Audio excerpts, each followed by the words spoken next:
I am the one who answers the letters kids send to Santa Claus, but lately I have been receiving some pretty odd ones. Around this time last year, I logged into my inbox and saw, "You have 63 unread emails." It was going to be a long night ahead. Now, do not get me wrong, I like Christmas as much as anyone else, and making some extra cash is always nice, but I was not exactly looking forward to this. My job was to go through every single one of these emails and respond as if I were the real Santa Claus. On top of that, I had a small stack of handwritten letters that needed my attention, all bundled up neatly with a piece of string right next to me. For some reason, I have always preferred the handwritten ones over the emails. They feel more personal somehow, but nowadays it seems like most kids would rather shoot off an email. In fact, that tiny stack only held 12 letters this year. The rest were all electronic. I started working my way through the emails, quickly scanning over what each kid wanted for Christmas, then replying that I would try to make their wish come true. I always wrapped up by signing off as Santa before hitting send. Most of the kids asked for the usual things, bikes, video games, or a puppy, but now and then I came across something unusual. One kid wanted a bottle of hand sanitizer, and another asked for a hammer. But overall, most of the requests were pretty standard. By the time I had answered most of the emails, it was getting late, and my hand was starting to cramp. The thought of earning $3 per response was what kept me going, though. My eyes were starting to droop, so I decided to save the small pile of handwritten letters for the next day. There were still a few emails left to finish, but I figured I had earned a break. Ding! The familiar sound of a new email echoed through my little apartment. I had no intention of responding to it right then, but curiosity got the best of me, and I figured I would skim it before heading off to bed. Holly, great job getting through all those emails tonight. I know it can be exhausting, and I appreciate your hard work. I just want to remind you to also reply to the handwritten letters I sent over this morning. Those kids need a response too. Thanks, Michael. I had never met Michael in person, but he was always in touch when it came to keeping up with my work. He was a decent enough boss, though sometimes a little demanding. I planned to take care of the letters, but both Michael and the kids would have to wait until tomorrow to hear from the pretend Santa. I was just about to close my laptop when I heard another ding. Another email had come in. At this late hour, I assumed most kids would be asleep, not sending off their Christmas lists. Feeling curious, I opened my laptop back up and read the new message. The subject line was only 6 words. The subject line simply read, "On the first day of Christmas." Not quite sure what to make of that, I clicked the email open. It was brief, just 2 short sentences. The caroler sent to me, a partridge hanged in a pear tree. I read the email again, making sure I had understood it correctly. The words made sense, but the meaning behind them? That was another story. I sat there staring at the screen, trying to piece it together, but before I could even begin to process what I had just read, another ding broke the silence. I glanced at my inbox and noticed another new email had come in. This time, there was no subject line at all, but like the first, the message itself was short. The first Noel, the angels did slay, the caroler. There it was again, the caroler. I had no idea who this person was, and for a second I thought it might just be someone pulling a prank. But having watched enough horror movies, I knew better than to brush it off completely. Sometimes things like this turn out to be more than just a harmless joke, so I felt a sense of caution creeping in. I decided not to reply. Still, something told me it would be unwise to just delete the emails and pretend they never happened either. Ding. Another one came through. This email only had a single sentence, a twisted line from yet another well-known Christmas song. Silent night, holy night. Shepherds quake at my sight, the caroler. Once again, the caroler signed their name at the bottom, as if to make sure I knew exactly who had sent it. I could feel a knot forming in my stomach. Something was definitely off about this whole thing, even though my brain was still scrambling to figure it out. The way they used the words made me feel uneasy. Ding, ding. 2 more emails landed in my inbox, and the sudden double alert made me flinch. I quickly scrolled up to check them both. The first one said, "Bells on Bob's tail ring, making his spirit rise, the caroler." The second email, also from the caroler, quoted another cheerful Christmas carol, but with a sinister twist. Joy to the world, for I have come, the caroler. Now I was officially worried. This was no accident. Whoever this was had sent me these messages on purpose. 5 emails, each one warping a familiar Christmas song into something dark and disturbing. There was no way this was a mistake. And the more I read, the clearer it became that there was something threatening lurking behind the words. I could not just shrug this off. Ding. Rudy the dead-nosed reindeer had a very tiny nose. The caroler. This email was the first one that really got under my skin. I couldn't quite put my finger on why, but I think it had to do with the fact that they had purposely swapped out Rudolph's name. It felt intentional, like it had some kind of hidden meaning, but I was still in the dark as to what that could be. Clearly, the caroler knew how to get inside my head, and the more I thought about it, the more I started to wonder. What if these emails were more than just weird messages? What if they were clues? Ding, hark, the herald angels sing. Glory to the firstborn king, the caroler. I read it a couple of times before the change really hit me. It said firstborn instead of newborn. That was not how the carol went, and I had no idea what the significance of that switch was. But I knew it was there for a reason. Ding. O come all ye faithful, dreadful and triumphant. O come ye to Beth.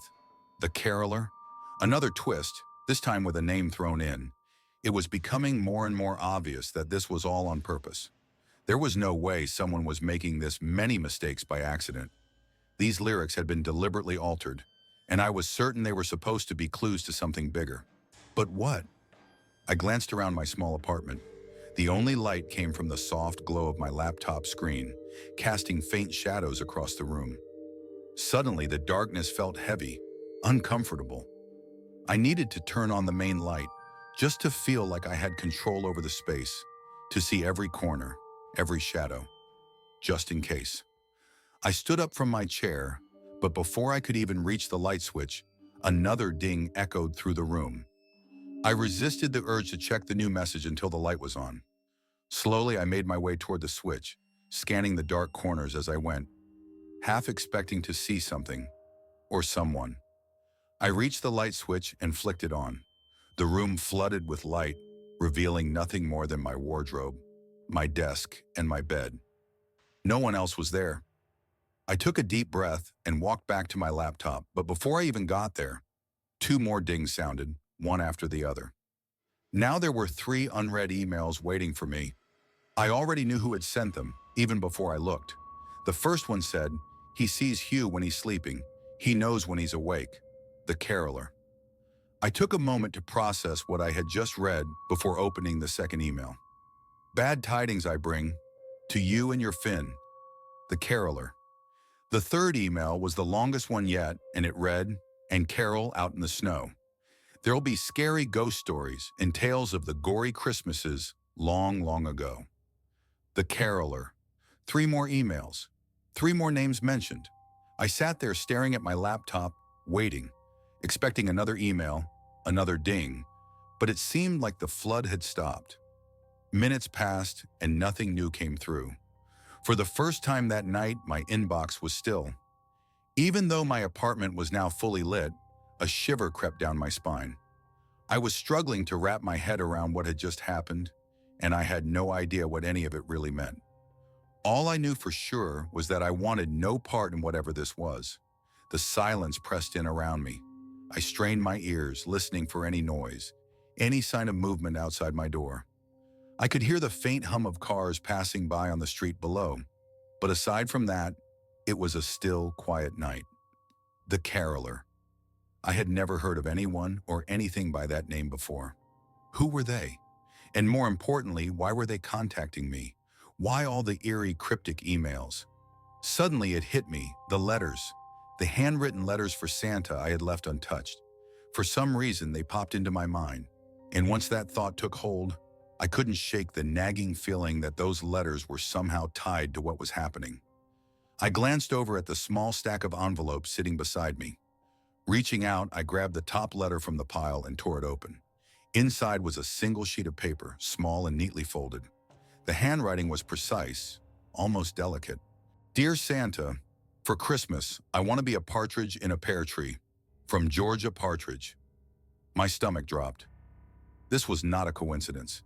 Everything was connected. I felt my pulse quicken as I snatched up the second letter from the stack, ripping the envelope open without a second thought.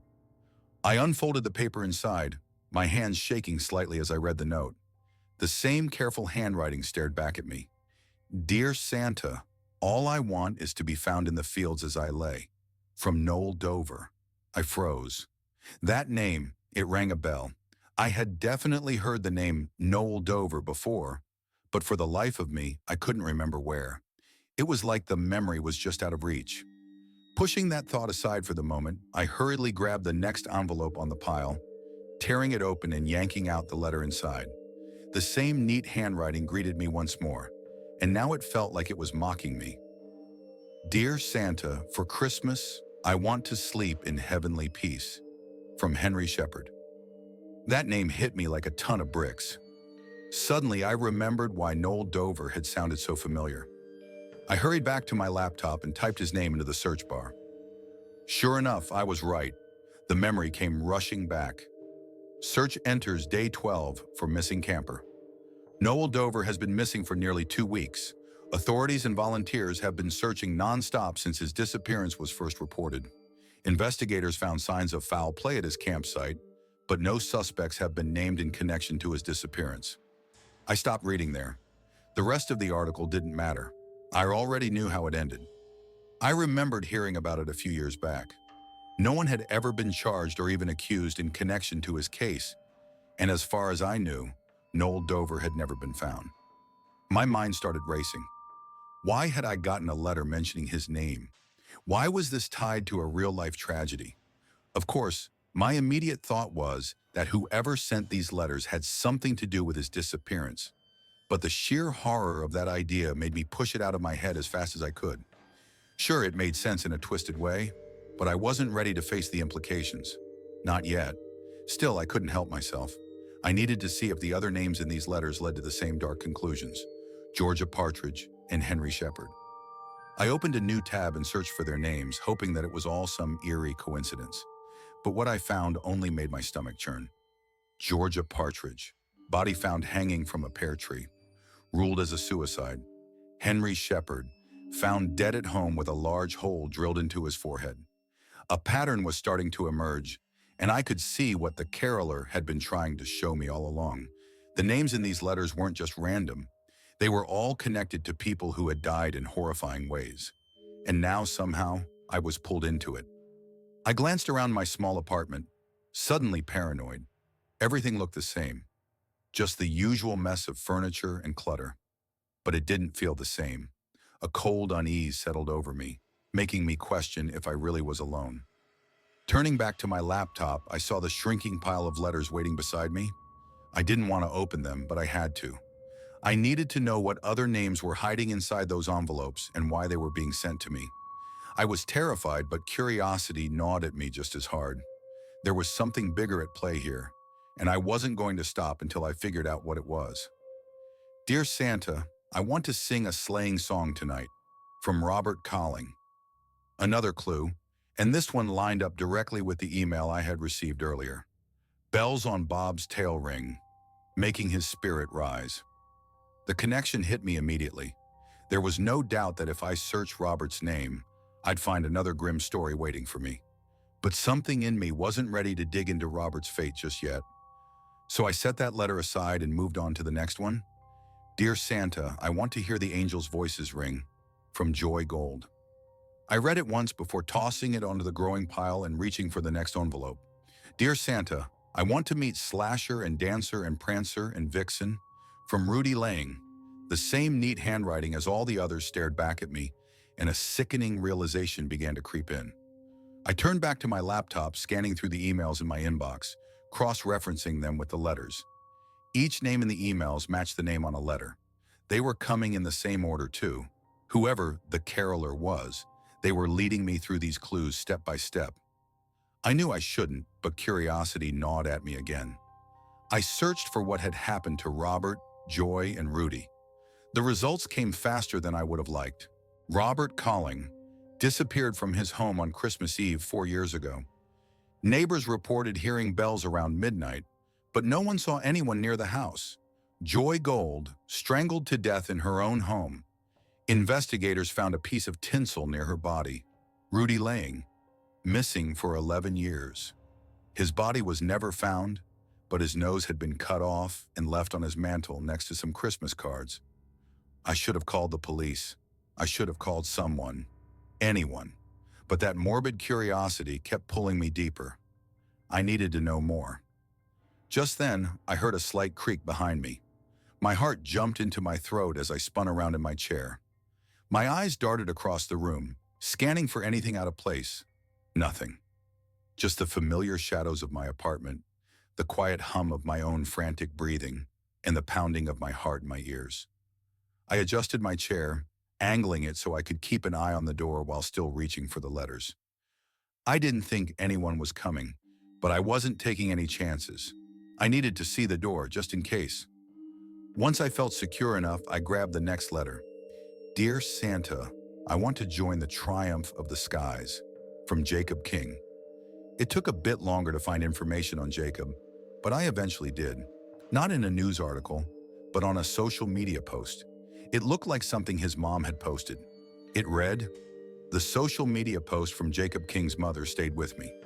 It wasn't much, but it was enough. He was missing, just like the others." I stared at the dwindling pile of envelopes on my desk.